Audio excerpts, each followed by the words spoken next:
Hey guys, this week we are talking about prepping for Vegas trips, paying back markers, and interesting would you rather and more, so stick around. This week's episode is sponsored by DraftKings. New players bet $5 and get $150 instantly in bonus bets. Promo code CRAPVEGAS. Learn more at sportsbook.draftkings.com/football terms. Welcome to the Crap Vegas podcast. Vegas, here we come. Vegas! Here are your hosts, Chris and Josh. Hello, everyone, and welcome to episode number 68 of the Crap Vegas podcast. I am Chris. He's Josh. And Josh, what's going on? Well, Chris, this is one of my favorite shows to record because when this show releases, we will be in Las Vegas. And you know how I like the time travel. The time paradox is coming in again. So let's see. This show drops, unless you're a KCS patron, you get it Sunday. So we will have already seen F1, the whole race. It was amazing. We were there for a solid 15 minutes. A red car won? Yes, I think I bought a pretzel while we were out there. Maybe got a drink. I'm not sure. I can't remember. I just got too drunk. Anyway, we are recording this just a few days before we are actually going to head off to Vegas for F1 and for our all sorts of fun. I'm really excited about that. I'm excited about the race. I'm excited just to hang out with Chris in Las Vegas. Excited to stay at one of our favorite places at the moment, Venetian Palazzo. I think we're going to have a dinner. We will have had a dinner at Delmonico by the time this drops. Who knows what else we will have done? Oh, there's going to be so many things, Josh. We will have made them all at least 10 times.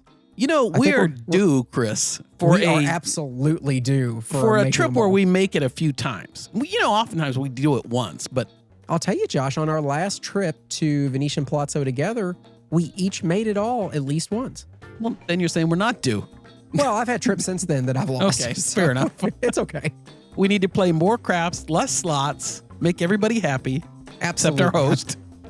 Yeah, let's get back to what makes us who we are and just focus on the crap side. I would truly appreciate that because I have a feeling it used to be Josh would say, why don't we put $1,000 in each and we'll go play a slot? I have a feeling Josh would be like now, hey, why don't we put $2,500 or $4,000 in each? I was going to say $5,000, yeah. Yeah, exactly. So let's just try to stay away with it. But Josh, I think this is going to be a really fun weekend. I'm really looking forward to it. But let's tell people how to get a hold of us and keep this one going. You can reach us via email. That is podcast@crapvegas.com. You can reach us on our Facebook group. That's crapvegas.com/Facebook. You can leave us a voicemail. That is crapvegas.com/voicemail, or the easiest way is always going to be on Twitter. X. Are we on Blue Sky? I was going to ask you that very same question. And this is not a political statement. It is there. Actually, I have set up an account on Blue Sky. Okay. Just it's Vegas Duffy. We don't have Crap Vegas yet set up. Maybe we will by the time the show drops. We don't right now, but I do have an account on Blue Sky, Vegas Duffy, same as always. I think I have posted once. I don't go on there regularly yet. It might happen at some point, but it reminds me of when Threads first came out. Yeah, and, millions of people signed up in the first couple of days, including me, and I don't think I've ever actually logged on since. I log on to Threads every once in a while. I don't particularly care for the interface and I didn't either. I didn't like it from the start, and that's not a good sign. I will say that's one thing that looks nice about Blue Sky is that it appears to effectively just be a clone. Yeah, I agree. So anyway, we're there too, or at least I'm there too. But okay, well, if you do find him there anywhere, he's at Vegas Duffy. I'm at Small Whale 13, or the show page, hopefully on all platforms, is at Crap Vegas. It could be anything. Don't know. Okay, Josh, previous episode feedback. We received an email from Sarah. Sarah said, absolutely loved hearing about Zorkfest last week. I've been on the fence about going for a while as I'm not really big into points and miles stuff. But based on your description of some of the events, I think I would still have an amazing time, even if I just skipped that stuff and did the gambling events only. Have you guys ever considered any sort of in-person gambling lessons for your listeners or some sort of online tutorial with videos? Depending on the location next year, I will definitely be signing up if you guys do it again. Thanks for the show, Sarah. Well, Sarah, thanks for your comments. Zorkfest is fantastic, and if you're not into the miles and point stuff, it's still a great time. You don't have to go to the sessions. You can pick and choose which ones you want to go to. I mean, I think that's part of the reason Michael sets it up the way he does with Coffee Dice and now the labs, the Blackjack Lab and the Dice Lab and all that stuff. So other people have fun things to do too. As for videos and tutorials by us, we joke occasionally about charging, to have somebody play craps with us, and then that's not who we are. No. I think Chris has had the idea before about filming some lessons and things like that. It's not something we've put together yet, but it percolates sometimes with us. What do you think, Chris? We have so many things that we say that we're going to do, Josh, You and think? just never get around to it.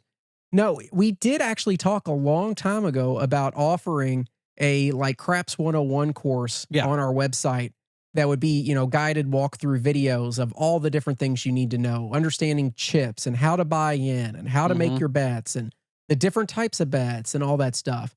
And we have the technology to do it. I have a craps table literally 5 feet away from me that we could film it on, and I could put overhead cameras over and all that stuff. We could do it.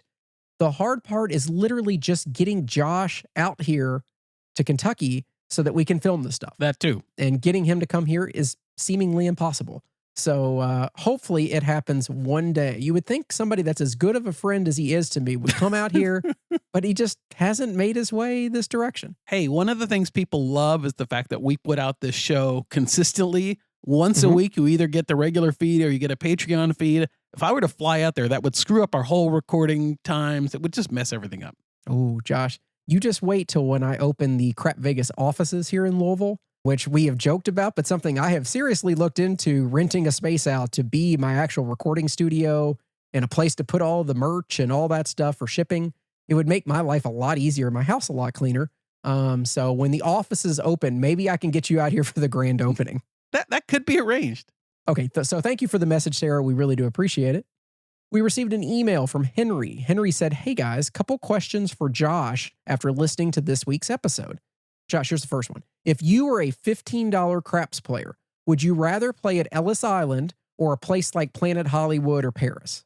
Well, thanks for the question, Henry. I think, honestly, I would still rather play at Planet Hollywood or Paris because I like the atmosphere on the Strip.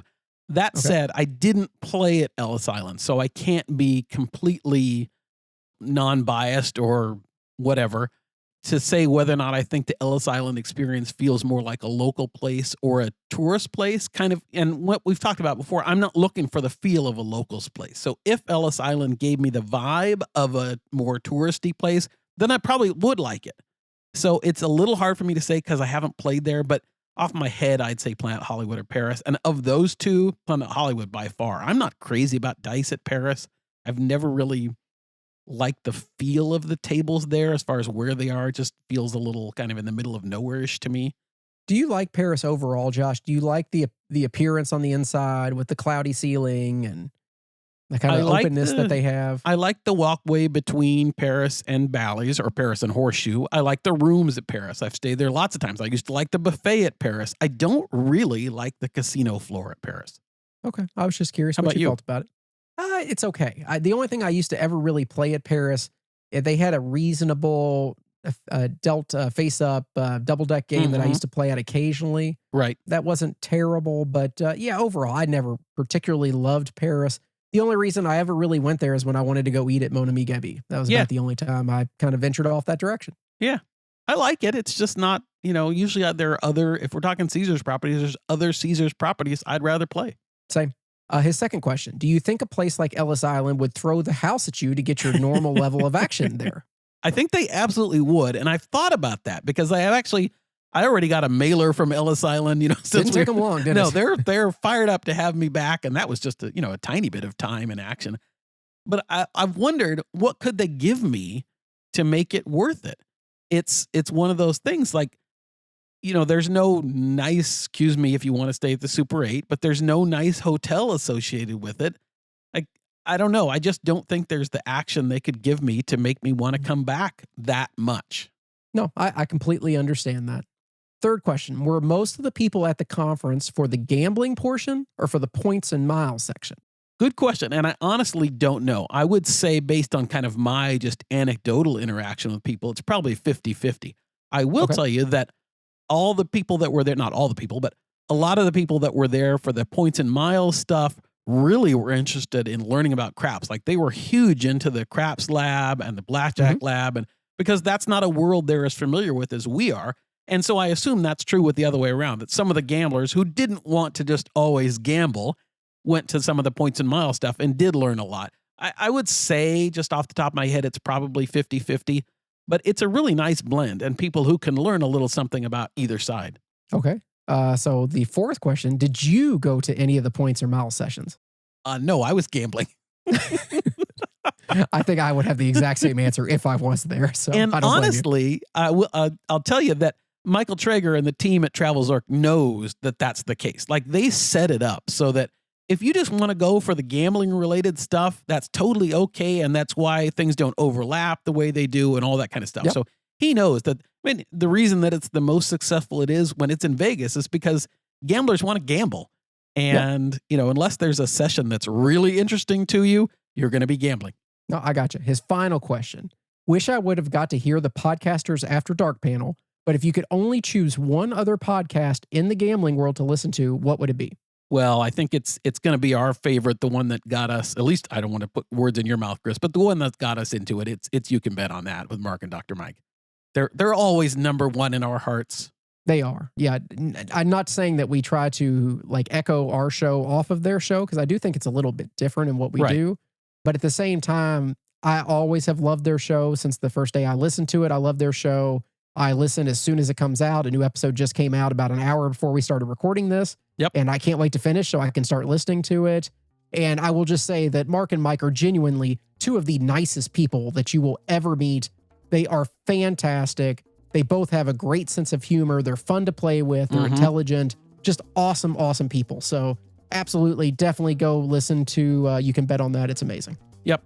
I will say there are a lot of great Vegas and gambling podcasts out there. Too many for us to even name. And absolutely, I listen to different ones periodically, and some I listen to more regularly than others. But You Can Bet on That is our favorite. And I will say, Josh, I think it's great that there is such a variety out there, because every show does something just a little bit differently. They sure do. And they all seem to cater towards a slightly different niche. I mean, whether it's 360 Vegas and what they do, where they're more news oriented and what's going on in the city, stuff that we never even talk about. So, I mean, yeah, there's not going to be a ton of overlap, because that's just, we're focusing on different things. And I think that's great. Let shows do different things, and it just works out great. Yeah. Okay, Josh, that's going to wrap it up for feedback. So let's keep moving.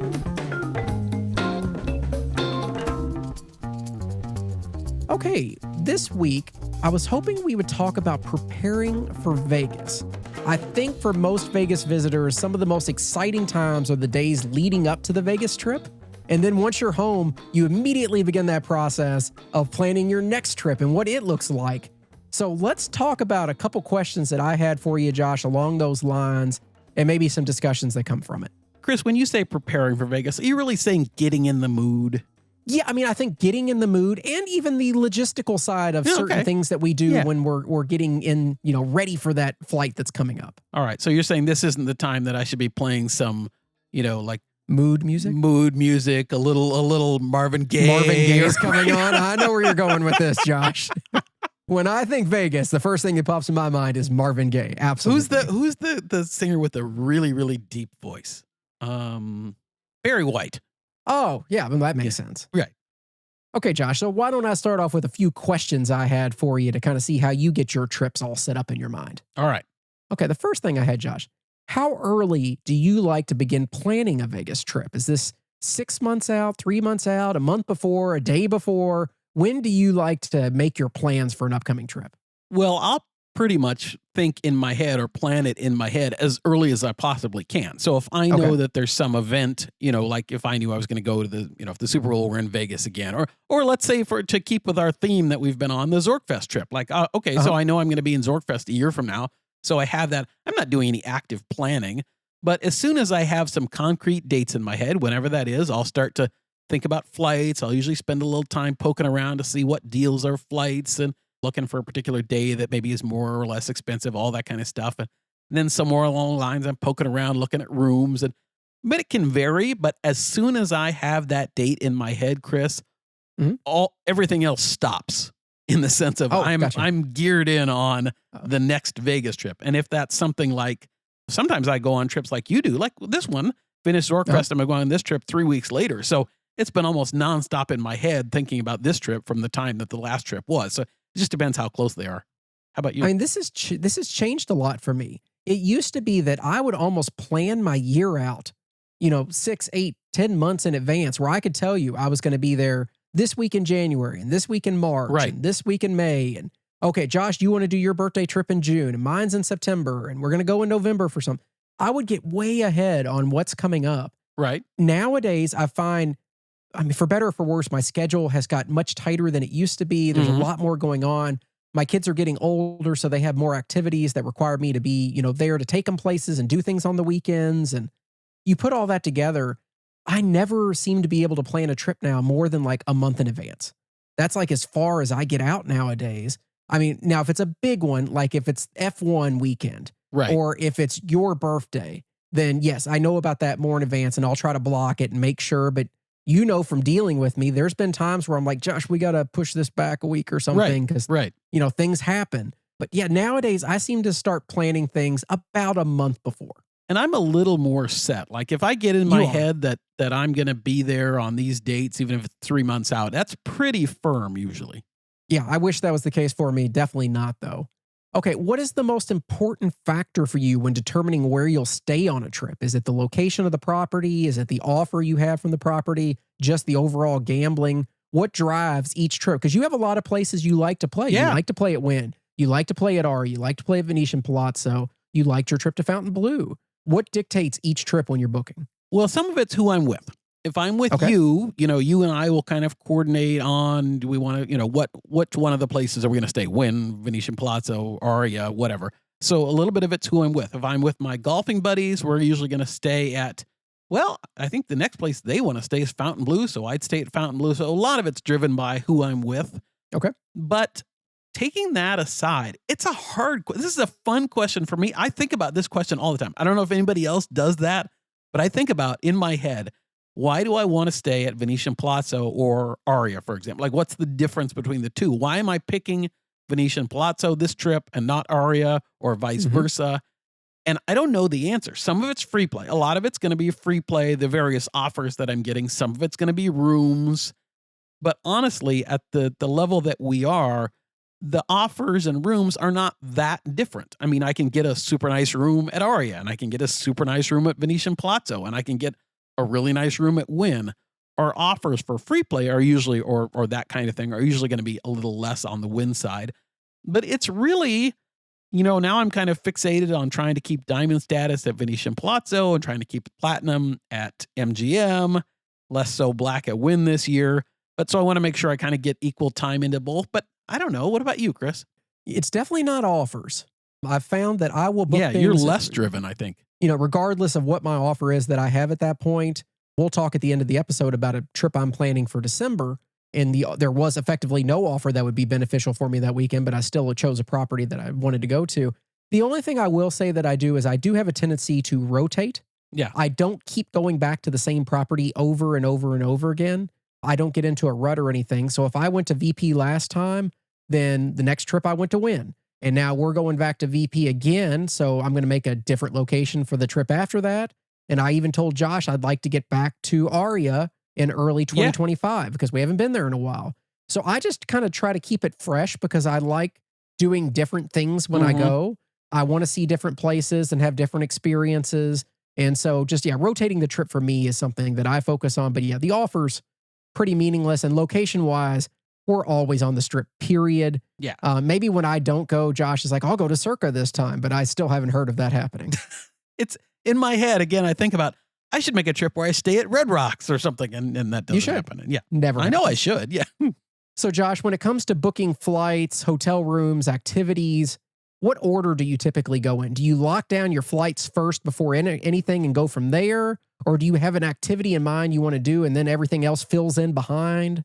Well, unless we have an event that we're going to. So F1, for example, this kind of thing, which kind of forced us into where we're staying and dates and all that kind of stuff. But assuming there's no big event, whether it's a show or I'm thinking when we went down for the Barry Manilow concert, everything was driven by the Barry Manilow concert, and that informed our decisions on flight times and all that kind of stuff. But most of the time, Chris, I have in my head, whether it's with you or whoever, I have in my head the dates that I want to go. So I start looking at flights. For me, I'm looking at flights first. I want to make sure before I get too far along in my thinking that flights aren't crazy expensive, that I can get a flight, for a reasonable amount. Because if they're crazy expensive, then I'll go a different weekend or go a different time. So Sure. I'm looking at flights almost first as a priority. These days, I try and fly first class if I can find it reasonably priced enough. So I'm looking at that to see if there's any first class cheap flights available that I can find. Then it's location, and it's thinking about location. It's thinking about, do I want this to be a VP trip or a MGM trip or whatever? And, again, we're fortunate enough that I can pretty much think I'm going to get a room whenever I want to get a room. So reaching out to the host is almost the last thing I do. Same. Yeah. No, I'm right there with you. I will say flights are always going to be number one for me, and it's far more important from my perspective than it even is for Josh. Since I'm coming from the East Coast, getting out there with effectively no direct flights anymore, it's expensive.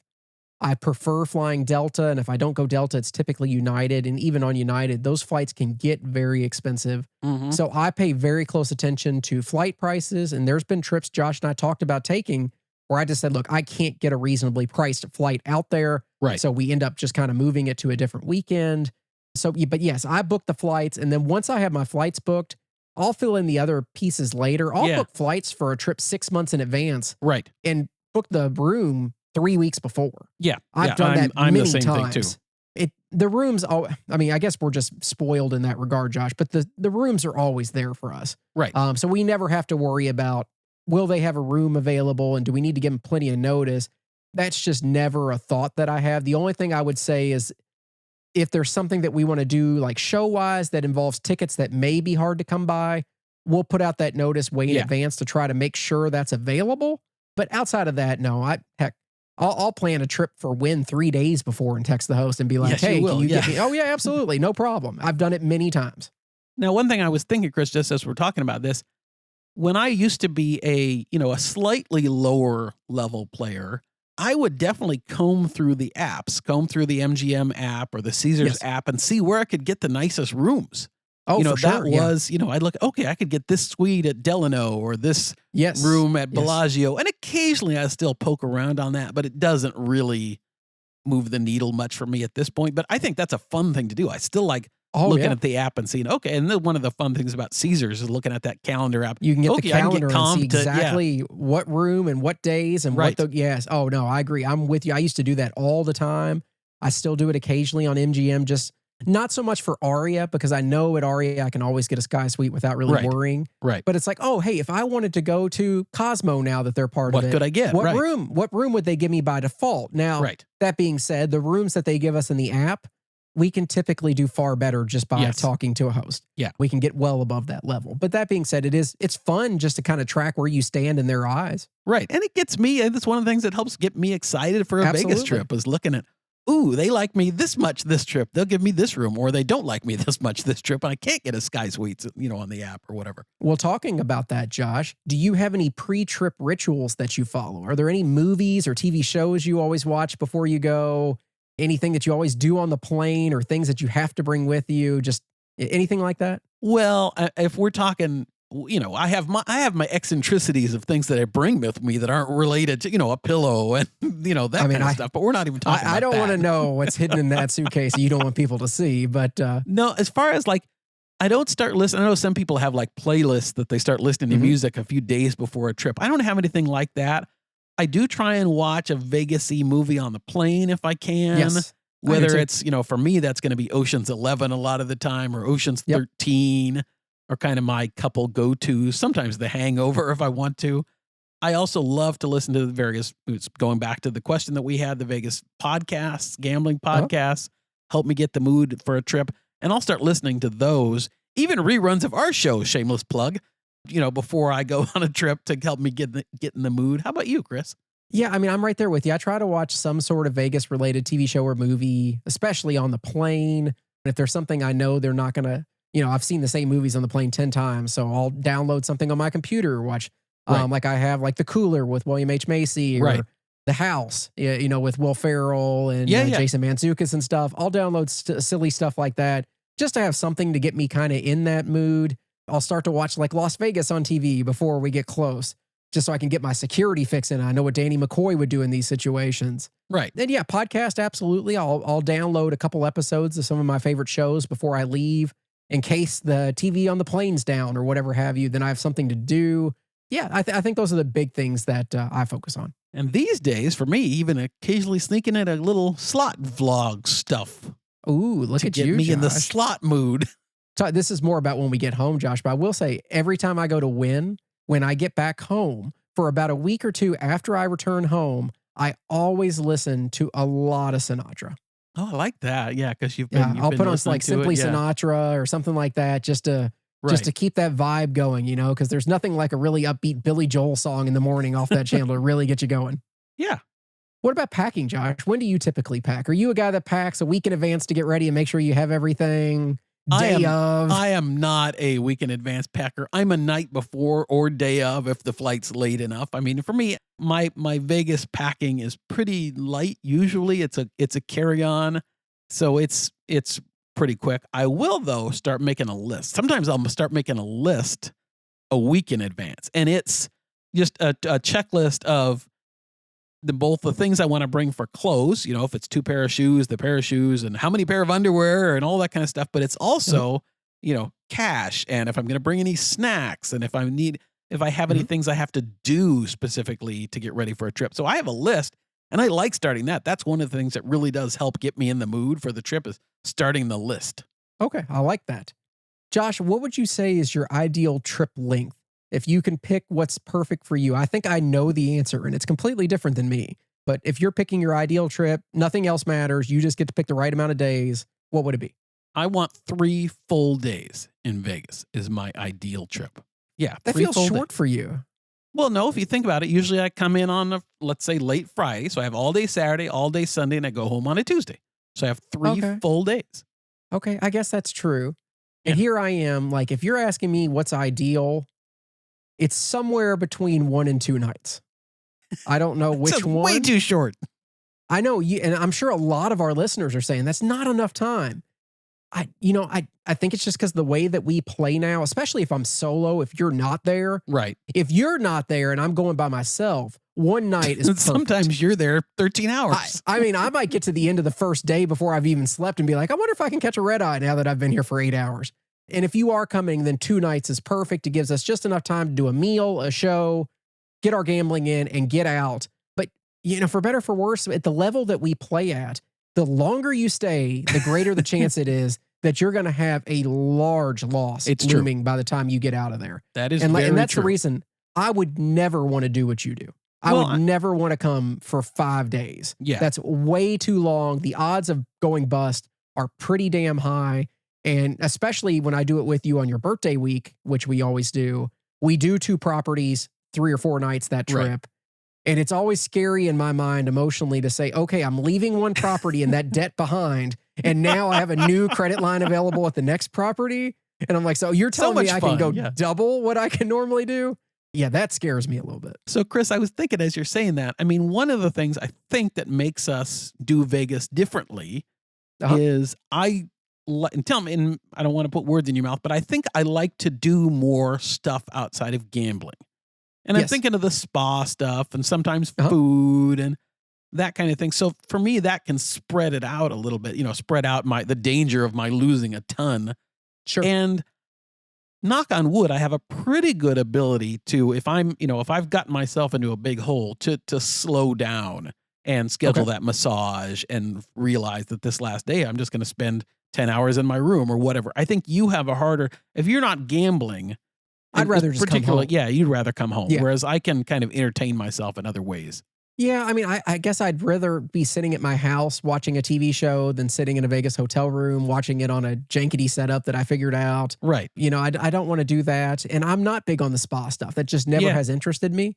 And I'm also not one of those people that's going to go out of my way because things are going bad to go downtown and go to the mob museum to break up the day. Or I mean, I'll do those activities if somebody wants to do them. Right. But I feel like at this point in my Vegas life, I've done everything I kind of want to do. I've seen everything I want to see.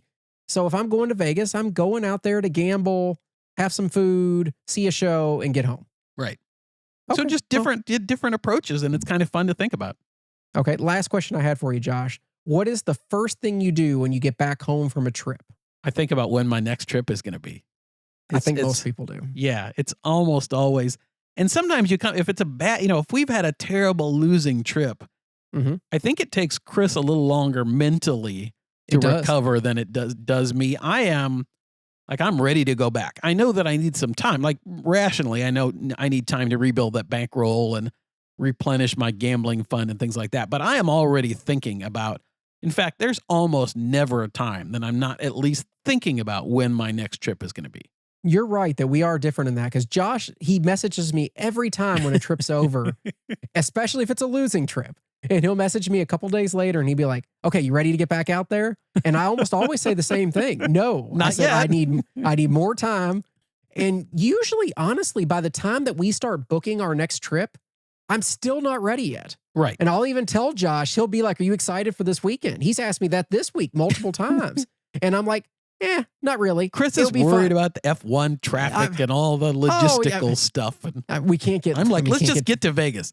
When the wheels touch down, Josh, when the wheels touch down at whatever it is, Harry Reid, then that's all I need. I'll walk to the Strip if I can't get a ride. Yeah, we'll make it work for sure. At least the weather will be decent for us, so we can't do really that nice. Yeah. Yeah. Anyways, no, I'm really looking forward to this weekend, Josh. I think it's going to be a ton of fun. And no matter how bad it is up in the planning stage, once we get there, we get our first marker and the dice come out for the first time and we fight back and forth on who's going to take the dice first. Once we get to that point, everything's just great from that point forward. And Chris, question for you. We talked a little bit on the last Patreon show about what we were looking forward to most on this upcoming trip. So just generally speaking, since we're kind of just talking generally, when you think of as soon as you get to Vegas, what do you want to do? What does that look like for you? Yeah, my arrivals are almost always the same. When I hit Vegas and I get to the hotel, like as soon as I get off the plane, I want to rush down to get in my car that's hopefully waiting for me. Right. I'm usually one of the first couple people off the plane. I don't lollygag around. I get on the tram and get to the terminal, get in the car, get there, get checked in. I usually am one of those people that drops my stuff in my room and I'm down on the casino floor 3 minutes later. Right. Now, usually Josh is there waiting for me down on the floor. Like, where are you? Come on. And he's probably already lost 5-10 grand on slots at that point now. But he's waiting for me. So usually, even when you're not there, Josh, I rush downstairs. I'm going to head, if there's an empty craps table, I'm probably heading there first. I just want to get down and start throwing the dice because that's the main reason I go. That's what I truly enjoy. And I mean, you know me, I would love to have a trip where all we did was throw dice. Right. And don't play a single slot. It's just going so well. We're having such a good time. We're stuck at a craps table. That would be amazing to me. That happened just yesterday, Chris. We missed the race because we were just stuck at the dice table. Exactly. If that's the case, no problem. I will deal with that later. So for me, a little different. I think for me, it depends on when I arrive. Kind of before in the BC days, in the before Chris days, when I would arrive in the evening on a Friday or Saturday night, I would be really most looking forward to room service in my room. If I was staying at Wynn, it would be, I'm going to touch down at 6 p.m. I'm going to go right to my room and order room service and just have a, night in the room where I'm just chilling and room service, that kind of stuff. So a little bit of it depends on when I arrive. If I arrive early in the day, I'm thinking about, will my room be ready? Am I going to have a place to store my bags and all that kind of stuff? So it kind of depends for me, but I kind of like to ease into it a little more than you do usually. Okay. Yeah, no, I agree with you there. I know you're always one of those people that wants to go play a slot before we ever walk up to a table in the morning. Right, I got to get in the mood. You got to get in the gambling mood. I understand, Josh. We're coming at it from two different places, but we still have the same end goal in mind, to walk away with more money than we started with and have an awesome time. We have yet to hit that goal, but it feels that way. It definitely does. So when we come back after the break, we'll answer your listener questions and more. So stick around. Josh, you're back from Zorkfest. You had this amazing time. People, they're all excited. They heard your stories. They loved it. And now you're telling me they can already go ahead and get tickets for next year? Yeah, Zorkfest a pre-sale for Zorkfest 2025 is already on. The location of Zorkfest, other than it's going to be in Las Vegas, hasn't officially been announced yet, which is why the tickets are so darn cheap, Chris. How much are they? Pre-sale tickets, Chris, are only $218, which is kind of nuts when you think about the regular price for Zorkfest is going to be $450. So it's a great savings If you think you want to come to Zorkfest, it really, really is a lot of fun. I mean, it's both educational for if you're interested in that kind of thing. It's a great place to meet people and just hang out. I mean, yes, they're a sponsor of ours, but as I've told you before, I was a paying Zorkfest attendee before Michael Traeger and the team at Travel Zork became a sponsor of our show. I really enjoy it. It's one of my favorite gatherings of the year. And so if you think you want to come, now is a great time to buy those tickets, really. Yeah, absolutely. So this is going to be Friday, December 5th through Sunday, December 7th out in Las Vegas. Venue to be announced at a later time. Your ticket includes all Zorkfest educational sessions. It includes the welcome reception and so much more. So get on over there to travelzork.com/Zorkfest and get your tickets purchased today. Okay, just a couple listener questions to get to this week, Josh. We first got a question from Sean, hearkening back to our Would You Rather episode we had probably a month and a half ago at this point. Something like that. It was a lot of fun, though.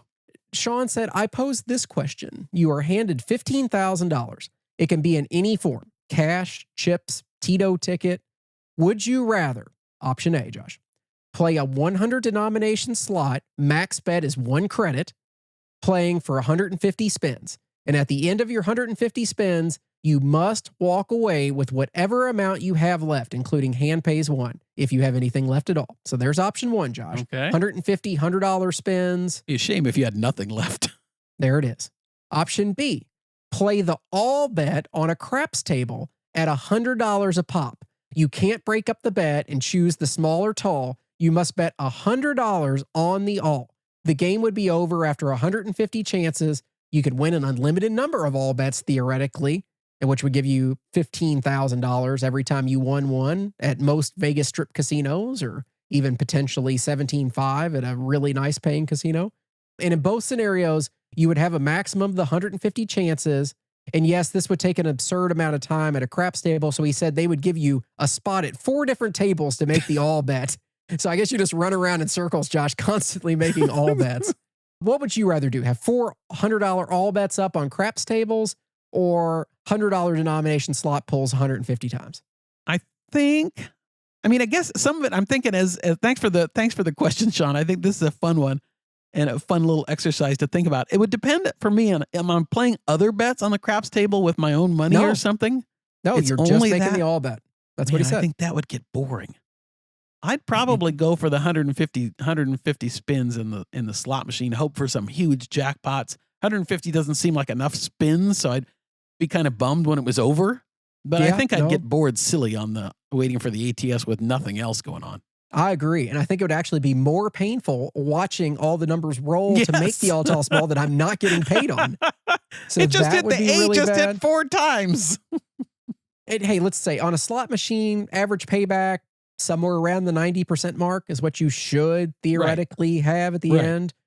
All tall small, I think the odds of hitting the all are roughly 190-ish to 1, I think is where it is. I can't remember. So with that being said, it's fully possible and even probable that you probably won't even hit it all out of all those times that you do it. That's a good point. Whereas chances are good you're going to walk away with, like you said, who knows what. Something back. Yeah. I mean, the only way you would walk away with nothing, Josh, is if you literally lost every That's spin. what I was saying. You'd be in big trouble. You're not going to lose every spin. So yeah, I think I would do the slot one. That would probably be far more enjoyable.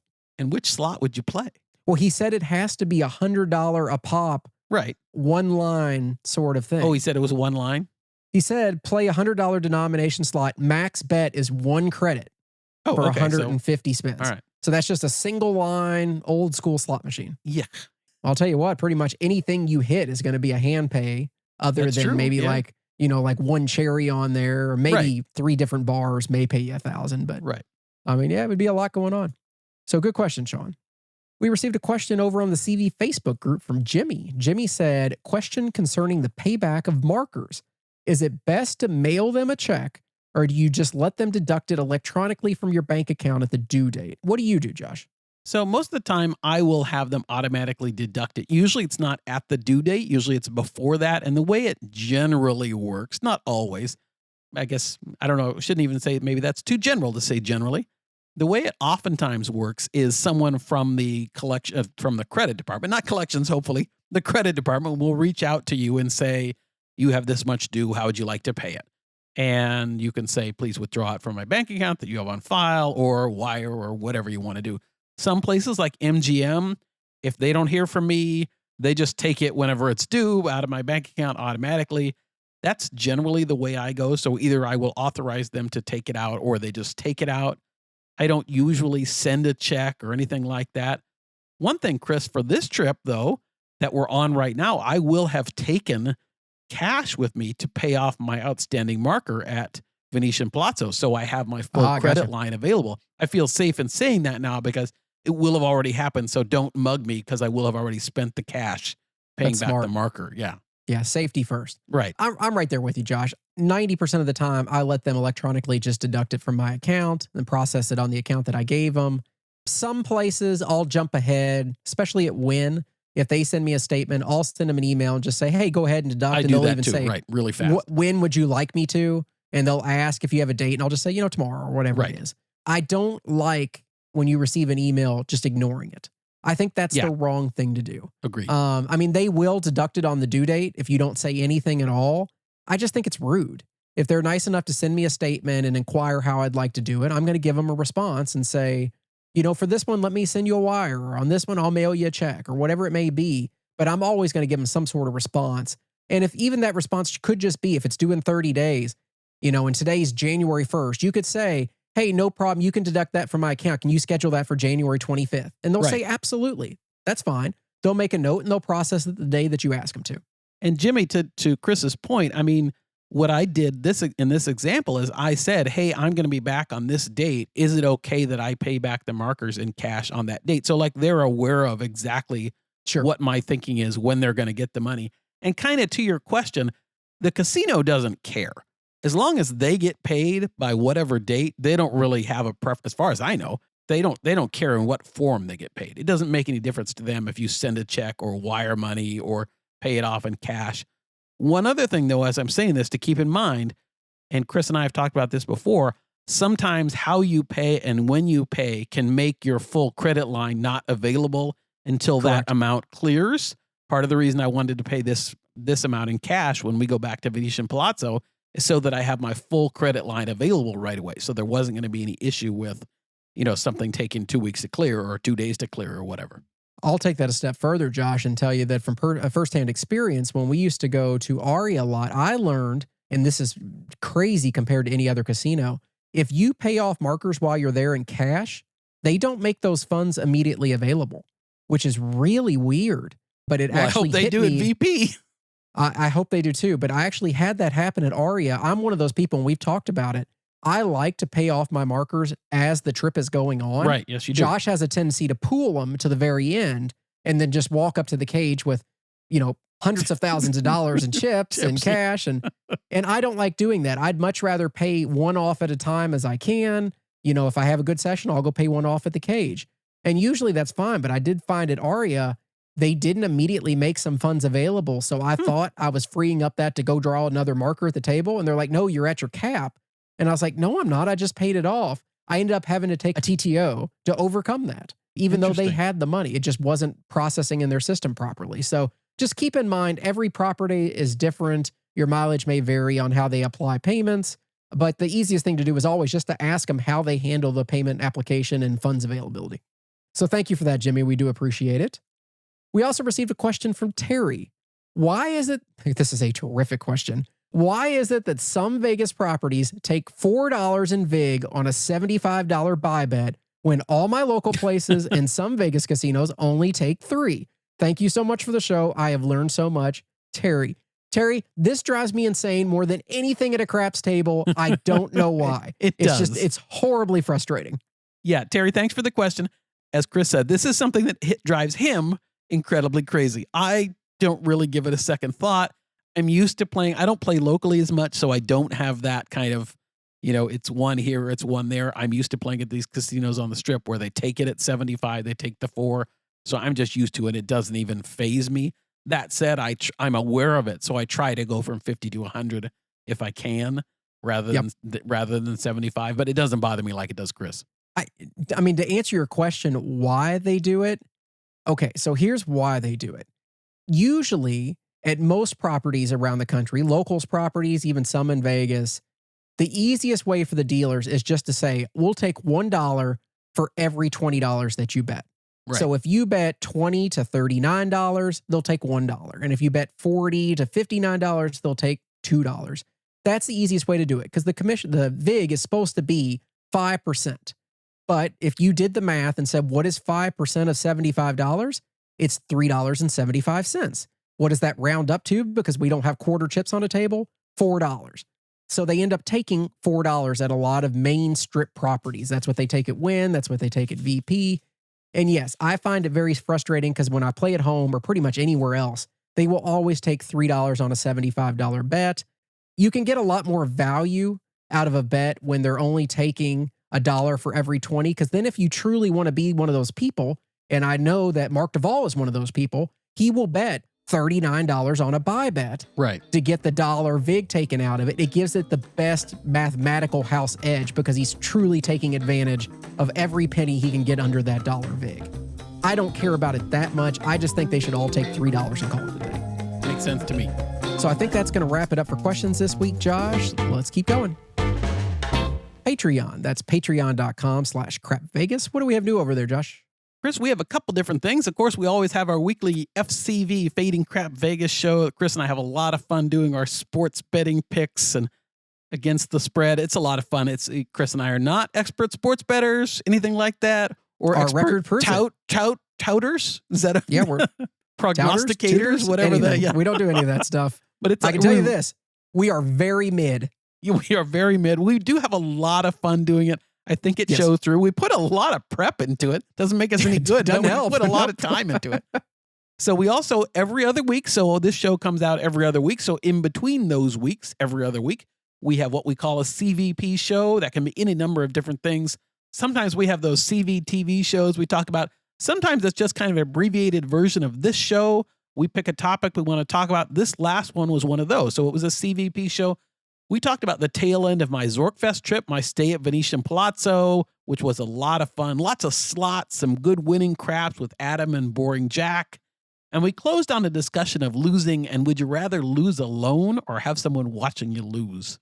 Yeah, I thought it was actually something I hadn't thought about before, but it was really interesting to talk about. So yeah, you're going to get more than an hour of content every week at a bare minimum. And of course, there's a bunch of contests that we do on there where you can win prizes, which reminds me, Josh, Patreon Survivor Challenge update. We are down to 2 people now. Oh, wow. We are past the week that you can use a mulligan. One person actually had to use a mulligan to survive, but we're down to Nick I and Donnie K. So they're fighting for the big grand finale prize there. I can't wait to see who wins. And a big thank you to those that signed up the past 2 weeks. That's Mark M, Devin Q, 21 or Bust, Ashley R, and Taylor B. So thank you all for signing up. We truly appreciate it. And Chris, as we're going through this, I quickly pulled up our app, our Patreon app, and we have over 80 episodes of Patreon content that we've dropped. So we're hopefully giving you your money's worth. So thanks for your support on that. Yeah, if you haven't signed up before, you can go through our back catalog and that will keep you busy for a pretty damn long while. So I'm sure you'll enjoy that. Upcoming trips. Josh, we're in Vegas, obviously, as this drops. We'll both be heading home by the time most people listen to it. That's okay. But as I hinted at a little earlier in the show, I am scheduling another trip out to Vegas before the end of the year. I got to finish off my Win Black status. Yes, I'm only you do. a couple thousand tier credits away. I can't let that fall. So I'm going to be going back to Win between Christmas and New Year's. I will be there December 27th through December 29th. And if you're trying to overlap my trip, have a quick reminder that I typically leave earlier than I expect to. So you might want to be there the night of the 27th or the morning of the 28th. You got a 2-hour window to catch Yes, it's very tight. But I will be back out at Win that weekend. I've already contacted the host to get it set up, and I can't wait to get back out. And I won't be there with Chris on that trip. Most likely I'll have family, Christmas, holiday stuff going on. But Chris and I also throwing around a February trip. We haven't nailed down exactly when yet, but I wouldn't be surprised if a February trip happens for us. Most likely, our early thinking is over at Aria. Yeah, that sounds good to me. Friendly reminder to subscribe and leave a review on your favorite podcasting app and to visit our merch store. That's crapvegas.com/shop Thank you for all the recent orders. We are shipping them as quickly as we can, even though I know it's taking longer than you probably wanted to. I'm trying to work through it, people. It takes a while. I don't have Josh's help with this stuff. I just have to fill them myself. It's a real pain. But we'll continue to throw in a free tumbler with every order through the end of the year. And additionally, Josh, because Black Friday will be here around the time this episode comes out, I'm going to give people 15% off all orders using code BF2024. That stands for Black Friday. It does not sound for anything appropriate. BF2024. Okay, Josh, we've made it this far. Everybody's clamoring for it. We didn't get it last time. Let's spin that wheel. All right, here we go. It's time to spin the Crap Vegas Big Wheel. Are you ready? Oh, I'm so ready now. Josh, spin the wheel.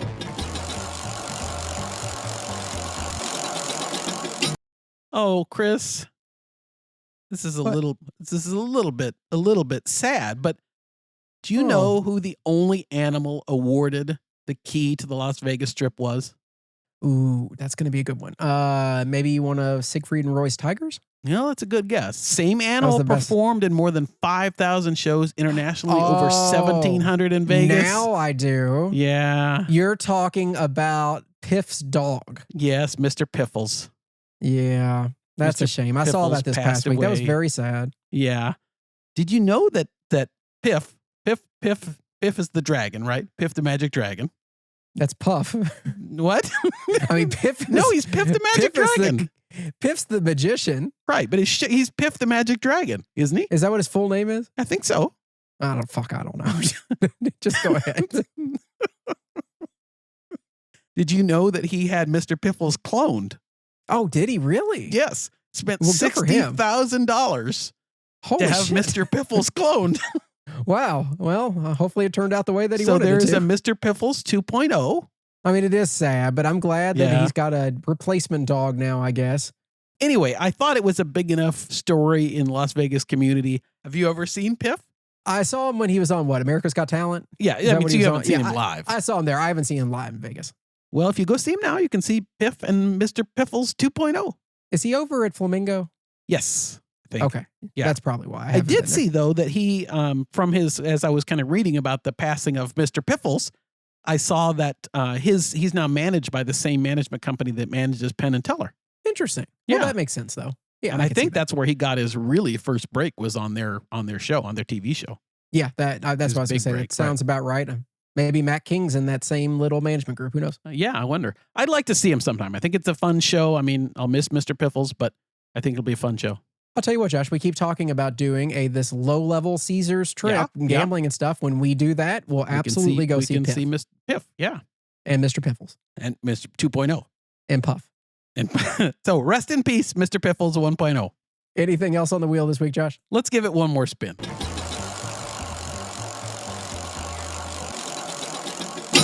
Oh, darn it. What happened? I think the wheel broke. That's it. That's All it. we get is Mr. Piffles today. Wow, did it bring the same story up again? It did. Just kept spinning the same number. Do you want to talk about it again, or you want to just get out of here? It's the wheel 2.0. Okay, fair enough. Josh, anything else that you got before we get out of here? I would say we got some craps to play downstairs, but truly we're probably sitting on a plane right now as this is coming out. It could be. We still could be at the high limit crapless table at Palazzo if it's not reserved. That's a possibility. What I'm really hoping is the case is that finally my dream comes true and we hit a super grand jackpot for like $1.5 million and we get stuck in Vegas because we're arguing back and forth on who gets what and how to divvy this money out and just make the whole thing work. Chris and I do have an agreement that if either one of us hits a grand? I think we said anything 50,000 or more. We'll go with that. Yeah. The other person gets 10%. Is that what we said?